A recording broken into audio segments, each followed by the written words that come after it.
What's going on, everybody? Welcome back to another episode of Jack About Joe, the series in which I just talk about G.I. Joe characters and show off my ever-expanding collection of G.I. Joe. And those who know me know that I don't know that much. I mean, honestly, some of them look familiar from cartoons. I never read the comics or really delved too deep even into the toy line when it was originally out. So a lot of these guys are completely foreign to me. Maybe there's some foreigners on the team. I think there is. But anyway, so yeah, I'm going to tell you if I think it's a great action figure. I don't know if I really need a backstory on a lot of these guys, but it never hurts. And you guys have been great. Definitely educating me with knowing some more G.I. Joe stuff. So, hang tight and we'll get on with my figure for this episode.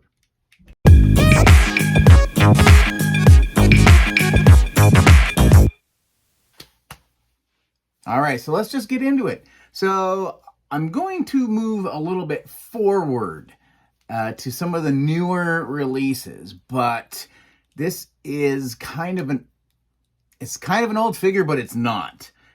Anyway, we're gonna just show them off, and that is Duke, retro carded Duke. Looks nothing like the Duke or the Duke Point 2.0 or the Tiger Force Duke. Nothing like that. I couldn't stand those figures. Duke's honestly really not a favorite character of mine, so I'm not basing my thoughts on this figure based on the fact that I don't like the character. I've always been more of a Flint guy rather than Duke, and I am desperately waiting for them to do a retro carded Flint, because I don't even have the regular Flint. I don't like the look of it because it's mostly Duke. But retro cards, oh my god, do I love this run. I do have a few. We've got Destro, we got the Baroness, the Crimson Guard, probably a couple others. So yeah, I have, Lady J's another one. But now this looks like a Duke I can get behind. We'll get into his accessories and everything. I just kind of stripped him down to his bare bones, but this is 1,000% better than what we got at the beginning of the Classified series.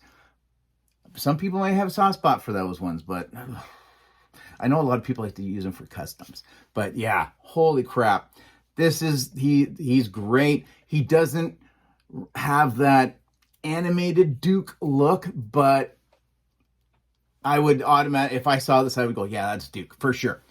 So just based on the figure itself, I think the head sculpt has been done really, really nice. I think this one came in quite nicely. I've had one figure that was almost cross-eyed, so I think the detail work is great. Got the American flag on his shoulder. I'm assuming that's his, that might be his ensign pin, his Star Trek insignia thing or whatever that he beam me up, or it's some military item.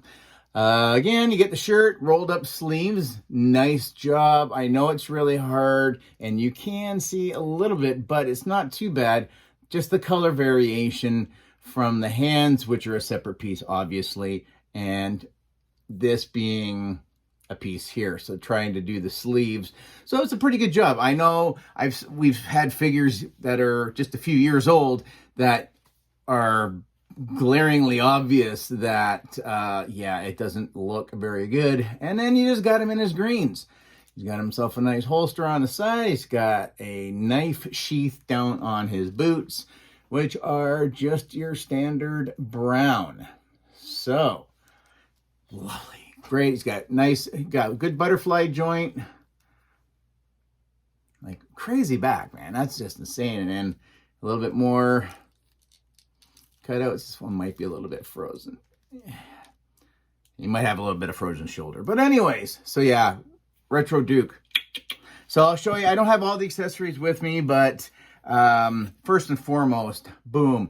Yes, this is an accessory. These are amazing. Thank you so much for putting these in the carded line, because this definitely helps some of the other figures that I have that can't stand or stay up for a damn. Duke does a good job standing on his own, so I get to take this and use it for somebody else. He also has his little bandolier here with, he's got what, one grenade and a bunch of pockets, like so. He's got just his standard, I don't know, it's a handgun. I'm not going to tell you what it is because I haven't got a clue. His knife, which is really nice. I like the detail a lot. Got a little gold up on the top, a brown handle, and then it is painted silver, gray, whatever. That's another thing I like with the retro carded line, is they do put a little bit extra detail in, especially with some of the paint work and what have you. So this was excellent. Helmet with a little face shield thing there. I don't like putting it on him. I had to fish this out of the accessory bin just to show it. But yeah, he's got a nice little helmet. I might give it to another Joe. And let's see. Oh, this was amazing to see.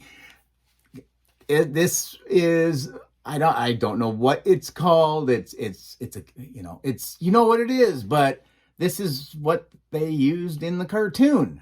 So you actually get one of these rifles. I'm just going to call it a rifle. It's not really probably that, but the G.I. Joe standard rifle that you see at the beginning, yo, Joe, and the whole bit, this is one of those. So there you go. He does come with another gun. Again, green. Does have some color on the stock. See? Stock. I know that's what that's called. And then, of course, it wouldn't be a G.I. Joe figure without a backpack. He's always very thirsty, so he's got 2 water bottles. Very prepared. He's got himself a shovel right there. And if you've got bionic eyeballs, I do believe this says G.I. Joe. And then something about... yeah, I'm not going to read it because I think this tells you where there's some treasure or something. I don't really know. Honestly, I've got glasses and I'm straining just to be able to read the word G.I. Joe at the top of that shovel. But it's probably some G.I. Joe phrase. But yeah, he's got that. Comes with, of course, he's kind of got his trigger finger hand, another kind of cuppy hand, 2 fists. So I've got his trigger and 1 fist on, because I kind of had him trying to do the fist pump up in the air like, yo, Joe, or whatever. But, I did what I could do with it. So let's just get him dressed at the same time here. And yeah, so like I said, this carded line, I'm losing stuff all over the place, it's great. No complaints. I know some of the detailing, everything just looks a little bit more sharp, a little bit more crisp. I wouldn't say that this is like the archive line for Black Series, because the Black Series ones are usually on the archive are the detailing is a little bit more refined. So there we go there. You get no gap whatsoever. And it's nice because then it helps keep the bandolier in place. Again, his sidearm into the holster is awesome looking. That's probably one of my favorite details, is just that they put color. They didn't color coordinate him. Let's go with the Beachhead. All of his accessories were green. So I didn't think military liked it. I don't know, maybe they do. But anyway, and we'll just get his Joe standard issue, right there. Again, we stick that. A couple extra hands and binoculars, right? He had binoculars as well. I think I gave those to somebody else. But anyway, so there we go. We've got some retro carded Duke. More of this, yes, please. So there you go. That's my Jack About Joe for this episode. So comment, share, like, subscribe, all that usual YouTube mumbo jumbo. We'll see you in the next episode. Later, eh?